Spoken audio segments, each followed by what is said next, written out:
नमस्कार दोस्तों, दिल्ली में स्थित राजेंद्र नगर में राउज आईएएस स्टडी सर्कल के बेसमेंट में 3 यूपीएससी एस्पिरेंट्स की डेड बॉडीज को रिकवर किया गया। बारिश का पानी बेसमेंट में भरने के कारण 3 बच्चों ने अपनी जान को गंवा दिया।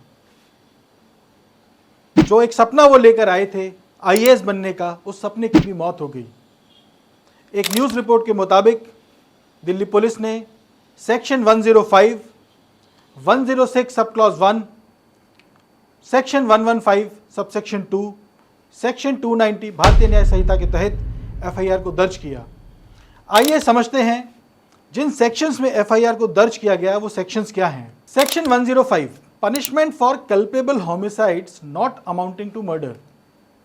अब इस सेक्शन का जो लेटर पार्ट है, जो सेकंड पार्ट है, वो ये कहता है कि यदि कोई व्यक्ति कोई ऐसा एक्ट करता है जो वह जानता है कि ऐसा एक्ट करने से कोई व्यक्ति मर भी सकता है, हालांकि उस व्यक्ति की जिसने एक्ट किया इंटेंट नहीं थी उसको मारने की, ऐसी परिस्थितियों में सेक्शन 105 भारतीय न्याय संहिता अट्रैक्ट होगा।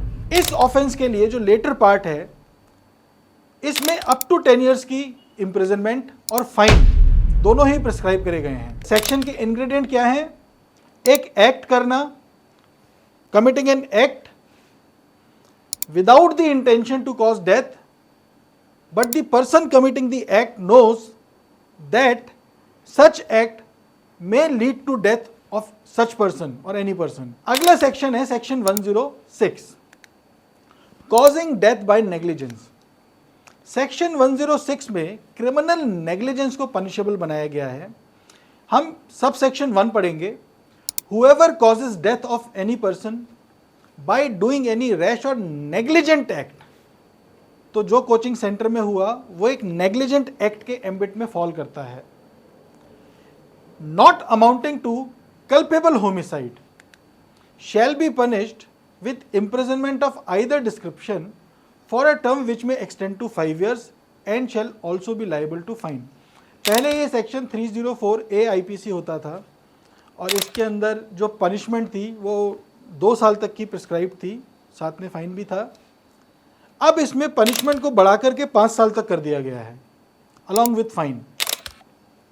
क्रिमिनल नेग्लिजेंस, जो क्रिमिनल नेग्लिजेंस होता है, इसको अट्रैक्ट करने के लिए सुप्रीम कोर्ट की जजमेंट है जिसमें नेसेसरी होता है कॉजा कॉजन्स, मतलब वो इमीडिएट नेग्लिजेंट एक्ट जिसकी वजह से ऑफेंस कमिट हुआ। तो इस केस के अंदर जो इमीडिएट नेग्लिजेंट एक्ट प्राइमा फेसिए नज़र आता है वो ये है कि एक तो इलीगल लाइब्रेरी चला रहे थे, साथ में प्रॉपर सेफ्टी मेजर्स नहीं थे बच्चों के लिए जो वहाँ पर पढ़ रहे हैं। तो जो सेफ्टी मेजर्स नहीं होना है वो जो भी वहाँ का person in-charge of the business और the person in-charge of the affairs, जो सारे अफेयर्स को संभालता है, उसके ऊपर ये सेक्शन अट्रैक्ट होगा। कॉजा कॉजन्स जो होता है that is the immediate cause as oppose to a remote cause.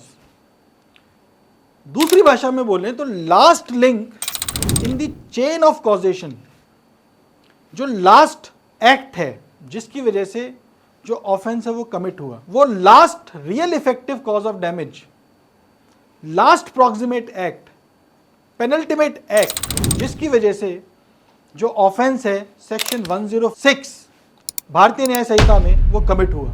अगला सेक्शन है section 290 Bharatiya Nyaya Sanhita, negligent conduct with respect to pulling down, repairing और कंस्ट्रक्टिंग बिल्डिंग। सेक्शन कहता है whoever in pulling down, repairing or constructing any building knowingly or negligently omits to take such measures with that building as is sufficient to guard against any probable danger to human life। तो यदि कोई व्यक्ति कोई construction करा रहा है, कोई repair करा रहा है, मेंटेनेंस करा रहा है, उसमें प्रॉपर सेफ्टी मेजर्स अगर नहीं लेता है वो, और उन सेफ्टी मेजर्स को ना लेने की वजह से ह्यूमन लाइफ के ऊपर एक प्रोबेबल डेंजर आ सकता है, इस एक्ट को भी पनिशेबल ठहराया गया है। इसमें जो पनिशमेंट है वो 6 महीने तक की है along with fine up to 5,000 rupees और विद बोथ। Thank you.